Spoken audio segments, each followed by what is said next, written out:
Hi friends, నేను మీ Pushpa Arvi. Welcome back our YouTube channel. Friends, ఈరోజు మనం తొలి ఏకాదశి అంటే ఏమిటి, అసలు తొలి ఏకాదశి కథ ఏంటో తెలుసుకుందాం. అయితే తొలి ఏకాదశి పండుగ రోజు శ్రీ మహావిష్ణువుని పూజిస్తే కోరుకున్న కోరికలు ఖచ్చితంగా నెరవేరుతాయని పగడ నమ్మకం.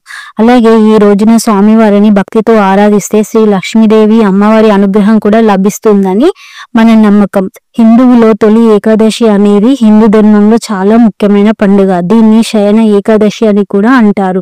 ఈసారి తొలి ఏకాదశి పండుగ జూలై 6వ తేదీ ఆదివారం నాడు వస్తుంది. ఈ రోజు నుంచే శ్రీ మహావిష్ణువు 4 నెలల పాటు యోగ నిద్రలోకి ప్రవేశిస్తాడని, కార్తీక మాసంలో వచ్చే ఉత్తన ఏకాదశి నాడు తిరిగి మేల్కొంటాడని నమ్ముతారు.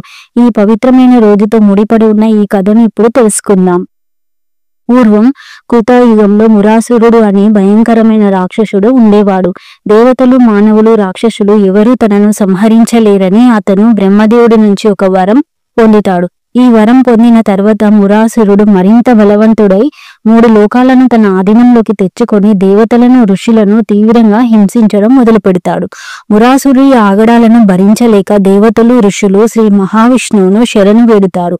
వారి మొర విన్న శ్రీ విష్ణుమూర్తి మురాసురుడితో 1000 సంవత్సరాలు భీకరంగా యుద్ధం చేశాడు. సుదీర్ఘ యుద్ధం వల్ల అలసిపోయిన విష్ణువు విశ్రాంతి తీసుకోవడానికి హిమాలయాల్లోని ఒక సుందరమైన గుహలోనికి వెళ్తాడట. ఆ గుహలో శ్వేతశల్పంపై పడుకొని యోగ నిద్రలోకి వెళ్తాడట. అయితే విష్ణువు నిద్రిస్తున్న సమయంలో మురాసురుడు అక్కడికి చేరుకొని ఆయనను సంహరించాలని చూస్తాడు. ఆ సమయంలో విష్ణుమూర్తి శరీరం నుంచి ఒక అద్భుతమైన కన్య ఆవిర్భవిస్తుంది. ఆమె చాలా తేజస్సుతో శక్తివంతంగా కనిపిస్తుంది. మురాసురుడు ఆ కన్యను చూసి ఆశ్చర్యపోయి ఆమెతో యుద్ధానికి దిగుతాడు. ఆ కన్య మురాసురుడికి మధ్య తీవ్ర యుద్ధం జరుగుతుంది. చివరికి ఆ కన్య మురాసురుడిని తన శక్తులతోటి సంహరిస్తుంది. అనంతరం నిద్రలేచిన శ్రీ మహావిష్ణువు మురాసురుడు చనిపోయి ఉండటం చూసి ఆశ్చర్యపోతాడు. అప్పుడు ఆ కన్య జరిగిందంతా వివరిస్తుంది. మురాసురుడిని సంహరించినందుకు సంతోషించిన శ్రీ మహావిష్ణువు ఆ కన్యను వరం కోరుకోమని చెప్తాడు.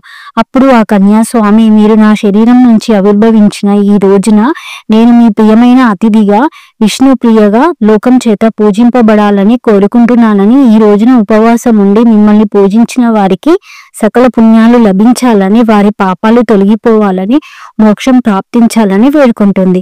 ఆమె కోరికను మన్నించిన శ్రీ విష్ణుమూర్తి, నువ్వు నా శరీరం నుండి పుట్టావు కాబట్టికి ఇకపై నీవు ఏకాదశి అనే పేరుతో పిలువబడతావు. ఈ రోజు ఉపవాసం ఉండి నన్ను పూజించిన వారికి తప్పకుండా విముక్తి లభిస్తుందని వరం ప్రసాదిస్తాడు. అప్పటి నుండి మురాసుడిని సంహరించిన ఆ రోజున ఏకాదశి వ్రతం ఆచరించడం ప్రారంభమైంది. అందువలనే తొలి ఏకాదశిని మురాసుర ఏకాదశి అని కూడా అంటారు. ఈ కథ ఏకాదశి తిథి యొక్క ప్రాముఖ్యతను, ఉపవాస వ్రతం ఆచరించడం ద్వారా లభించే పుణ్యఫలాలను తెలియజేస్తుంది.